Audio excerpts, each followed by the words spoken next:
সকলকে সায়েন্স থেরাপির পক্ষ থেকে স্বাগত। আশা করি সকলে ভালো আছেন।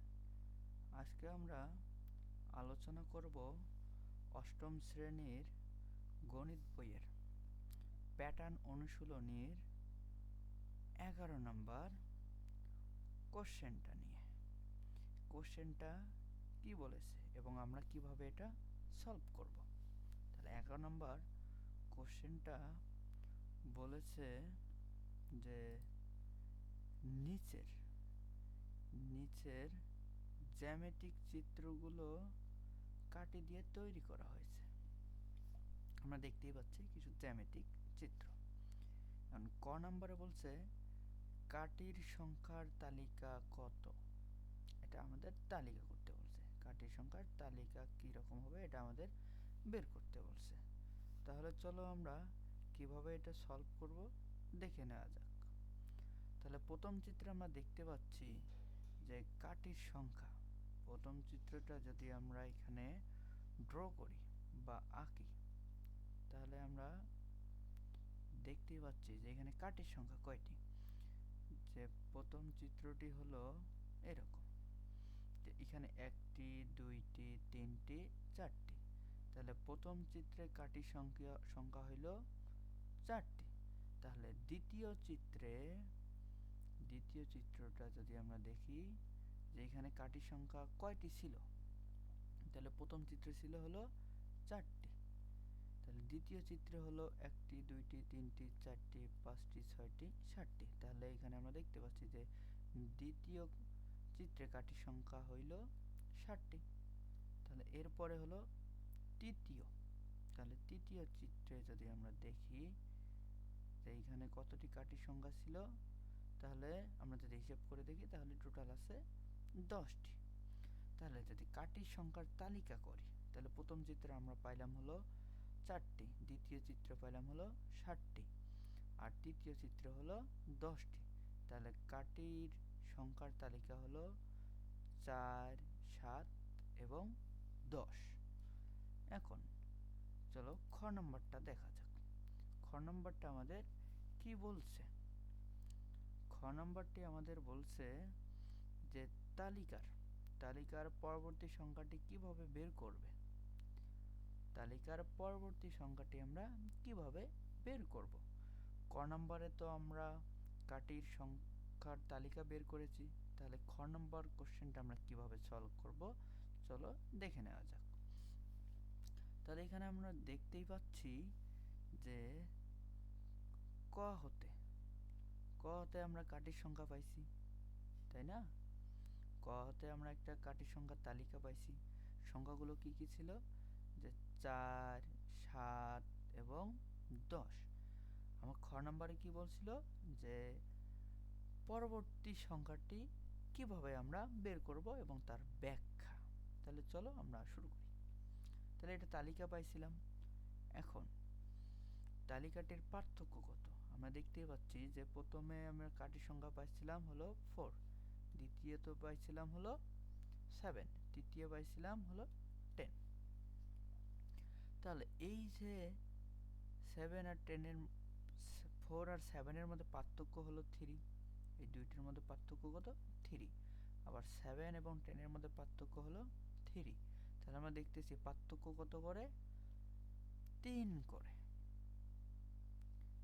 তাহলে এখানে আমি লিখে দিছিলাম যে পরপর, এই যে পরপর দুইটি সংখ্যার পার্থক্য কত, পরপর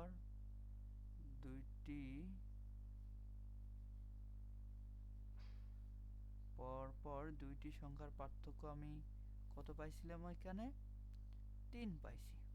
তাহলে 10 এর পরের সংখ্যাটি যদি আমরা নির্ণয় করতে যাই তাহলে কিভাবে নির্ণয় করব। আমরা দেখতেই পাচ্ছি যে 4 এর সাথে যদি আমরা 3 যোগ করি তাহলে আমরা 7 পাচ্ছি, আবার 7 এর সাথে যদি 3 যোগ করি তাহলে আমরা 10 পাচ্ছি।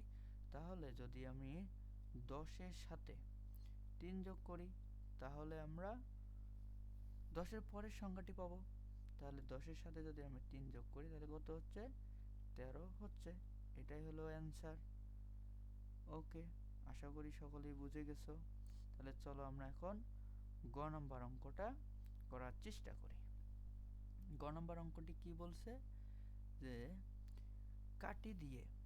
কাটি দিয়ে পরবর্তী চিত্রটি তৈরি করতে বলছে এবং তোমার উত্তর যাচাই করতে বলছে, উত্তরটি সঠিক আছে কিনা এটা আমাদের যাচাই করতে হবে।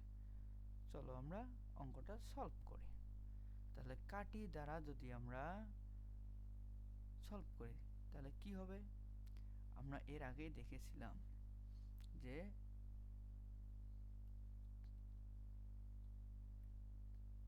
চিত্রটি এইরকম ছিল।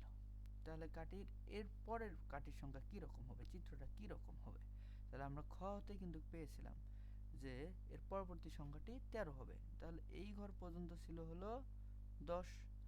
তাহলে তার পরবর্তী চিত্রটা কি রকম হবে আমরা সবাই একটু মনোযোগ সহকারে দেখি। এই পর্যন্ত ছিল কত 10, তাহলে 10-এর পরে 3 ঘর, তাহলে 1 2 3, তাহলে এই তো আমার 13টা মিলে যাচ্ছে। ওকে, তাহলে এখন বলছে দেখো চিত্রে কাটির সংখ্যা তালিকার পরবর্তী সংখ্যা সমান 13 এর সমান। অবশ্যই আমরা 13 এর সমান দেখাইছি। এখন লক্ষ্য করলে দেখা যায় যে জ্যামিতিক চিত্রগুলো একটি বীজগাণিতিক রাশি অনুসরণ করে। সেই বীজগাণিতিক রাশিটা কি? বীজগাণিতিক রাশিটি হলো যে 3ক বা 3ক যোগ 1। এখানে ক এর জায়গায় কেউ যদি XYZ ইত্যাদি ধরে তবু হবে, আমি এখানে ক ধরেছি। এখন দেখো কিভাবে এটা অনুসরণ করে আমরা এখন দেখব। বীজগাণিতিক রাশিটি কি ছিল 3ক যোগ 1। এখন আমার প্রথম কাটির সংখ্যা কতটি ছিল 4 ছিল। এটা আমরা কিভাবে মিল করব, তাহলে ক সমান যদি আমি 1 ধরি, এই ক এর মান যদি আমি এখানে বসাই তাহলে দেখো তো কি হচ্ছে যে 3 গুণন 1 যোগ 1 আছে, 3 এর সাথে যদি আমি 1 গুণ করি তাহলে 3 হচ্ছে, যোগ যদি আমি 1 দিই তাহলে কত হবে 4 হবে। তাহলে দেখো আমার কিন্তু প্রথমটার সাথে মিলে গেছিল কাটির সংখ্যা, আর এই বীজগাণিতিক রাশি যেটা অনুসরণ করে এটা কিন্তু মিলে গেছে। তাহলে দ্বিতীয়র ক্ষেত্রে কি হবে, ক সমান 2 হবে। তাহলে ক এর মধ্যে যদি 2 বসাই তাহলে আমরা কত পাচ্ছি 7 পাচ্ছি। আবার তৃতীয় চিত্রের ক্ষেত্রে কি হবে, ক সমান 3, তাহলে আমরা এই যে 3 যদি বসাই তাহলে 3 3 9, সাথে যোগ 1 করলে 10 হচ্ছে। তাহলে আবার চতুর্থর ক্ষেত্রে যদি আমি 4 বসাই তাহলে এখানে আমি কাটির সংখ্যা কত পাচ্ছি 13 পাচ্ছি। তাহলে চতুর্থ চিত্রের কাটির সংখ্যা কত হবে 13 হবে। অতএব উত্তরের সত্যতা যাচাই করা হলো। এটাই হলো অ্যান্সার। আশা করি সকলেই বুঝে গেছো। কেউ যদি না বুঝো তাহলে কমেন্ট বক্সে কমেন্ট করিও, আমি উত্তর দেওয়ার চেষ্টা করব। সকলকে অনুরোধ জানাচ্ছি এরকম ভিডিও পেতে আমাদের চ্যানেলটি সাবস্ক্রাইব করে পাশে থাকার জন্য। ধন্যবাদ।